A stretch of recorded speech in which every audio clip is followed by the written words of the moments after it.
Hey guys, Mike Bays, Bettendorf, Stanford. Glad to have y'all back again. We're going to talk today about Infeed flights, some problems with them, the differences in them, why they're made the way they're made. Before we start anything, we're going to talk about safety again. If we tell you or show you to do anything in here that goes against the policy of your company, you disregard what we're saying, turn the video off, and go back to work, because we want everybody to work safe. All right, we've got general flights. We've got 2 finger, we got 4 finger, and we got 6 finger. Basically, that's about it, except for the fact that we also have deep, which the fingers are going to be an inch longer than a regular machine. And within all of these configurations, we also have what's called a 93. Now, a 93 came out, a 93 conversion kit came out years ago, 93 obviously, specifically for breadsticks, but a lot of guys use them on hot dog buns too. The difference between the 93 and the 90 is all the fingers are on the same spacing on a 93. And a 90 AL, your 2 fingers in the middle are wider. What happens is, though, is your breadstick will try to go through them 2 fingers. So on a 93, everything is equally spaced. Obviously, you can't swap these out. So if you're not sure, just measure, and you should have 1.25 inches on a 93 between all of them. And a 90 AL, the 2 center ones, are wider than the other ones. Now, years ago, all these flights used to be made out of plated steel. We make them all out of stainless steel anymore because they're touching the product. Yeah, you really want to kind of look at that. If you got plated steel, you need to check your books. You might need to get some new flights.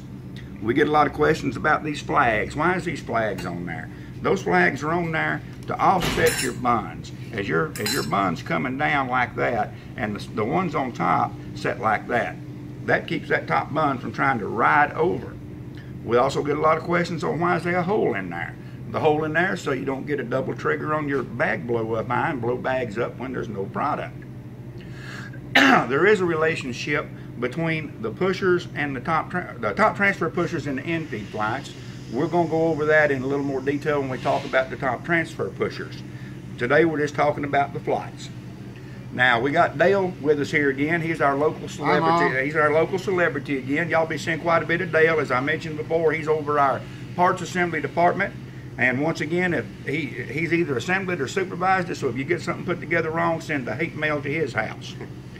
What we got here is we've got us an old Infeed flight. It's a steel one, by the way. And we've checked our socket here. Our socket's in good shape, but the flight's loose, and it's going to fall off. So it's time to change the pin here. So Dale's going to show you guys the way to change this pin. Go ahead, Dale. Have at it. They told me in the office that the camera adds 15 pounds in 10 years. So what you're really seeing before you here is 2 very slim, very young studs. And that's our story, and we're sticking to it. Right, Dale? That's right. That's our story. So if you don't need those pliers, grab that little washer, pull one side up, pull it up over that pin, and it should just kind of pop right off of there. That little lock washer is pretty important too. You'll have some of them snap loose if that's not on there. And if you'll notice, I brought 2 because we're always going to lose one when we put it on there. Turn your pin crossways so you can get in there. After you get a hold of it with these pliers, it'll come out because you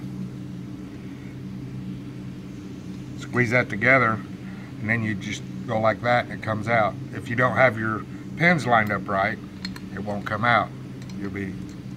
Anyway, that's the way it comes out. You'll need a pair of them pliers. Y'all can call Lenny or Olivia, and they can set you up with that. Now we got us a new screw pin. See, I got my pin lined up, ready to go back in. Set it in there. That's all there is to it. And you get your little washer again. Get a hold of it there beside that little split.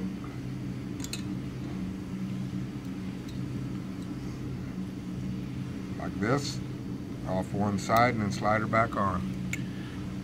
Now we checked our socket, make sure our socket was in good shape. That socket needs replaced. New one looks like that. You want to make sure we use a grade 5 screw, torque her down to about 9.5–10 pounds. Use blue Loctite, And then you're going to have to grind this backside smooth. Does that lock her in, Dale? That locked her in. We ain't got no shake? Nope. No shake? She's not going to come off. One of them things comes off and gets around stuck down in your cam, you've got a real issue. That's a real pain in the rear. All right, guys. I think that's about it for this video. It was short. It was sweet. Hopefully it was helpful. You guys do out there and cuss a little bit, laugh a little bit, work safe, work smart, and walk out of the plant with all the fingers you walked in with. We'll give you a video a week or so. I think we're going to cover some more hinge slicer maintenance. Bun season's coming up for everybody. Some of y'all's already in it, so we're gonna try to concentrate on the auto load here for a few episodes. Hopefully, we can get you guys out of a jam.